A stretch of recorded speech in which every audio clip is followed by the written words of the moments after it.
चतुर कौवा और उसके दोस्तों की सीख। एक समय की बात है। एक छोटे से गांव में 3 दोस्त रहते थे। एक कौवा, एक कबूतर और एक तोता। ये तीनों अच्छे मित्र थे और हमेशा साथ में भोजन की तलाश में जाते थे। एक दिन जब वे भोजन ढूंढने के लिए निकले तो उन्होंने एक खेत में बहुत सारे मक्के के दाने देखे।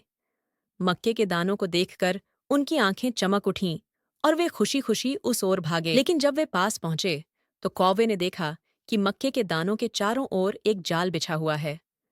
कौवा बहुत चतुर था और उसने अपने दोस्तों से कहा, यहाँ रुक जाओ, मुझे लगता है कि यह जाल है, हमें सावधान रहना चाहिए। कबूतर ने कहा, अरे तुम हमेशा हमें डराते रहते हो, देखो ये ताजे मक्के के दाने हैं, मैं इन्हें नहीं छोड़ सकता। तोता भी कबूतर की बात से सहमत हो गया और दोनों ने जाल की परवाह किए बिना मक्के के दानों की ओर बढ़ना शुरू कर दिया। कौवा ने उन्हें रोकने की कोशिश की, लेकिन उन्होंने उसकी एक न सुनी। जैसे ही कबूतर और तोता मक्के के दानों के पास पहुंचे, वे जाल में फंस गए। वे जितना बाहर निकलने की कोशिश करते, उतना ही जाल में फंसते जाते।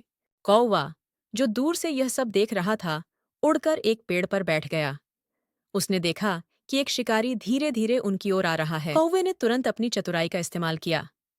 वह उड़कर शिकारी के पास गया और उसके चारों ओर उड़ने लगा, ध्यान भटकाने की कोशिश में। शिकारी ने कौवे को पकड़ने के लिए अपने हाथ से पत्थर फेंके, लेकिन कौवा चतुराई से बच निकला। शिकारी का ध्यान भटकते ही कौवा जल्दी से नीचे उतरा और अपने तेज चोंच से जाल को काटने लगा। थोड़ी देर में जाल कट गया और कबूतर और तोता आजाद हो गए। शिकारी जब वापस आया तो उसने देखा कि उसका शिकार हाथ से निकल चुका था। वह निराश होकर वापस चला गया। तोता और कबूतर ने कौवे का आभार व्यक्त किया और उससे माफी मांगी। उन्होंने कहा, हमने तुम्हारी बात नहीं मानी और अपनी मूर्खता से जाल में फंस गए।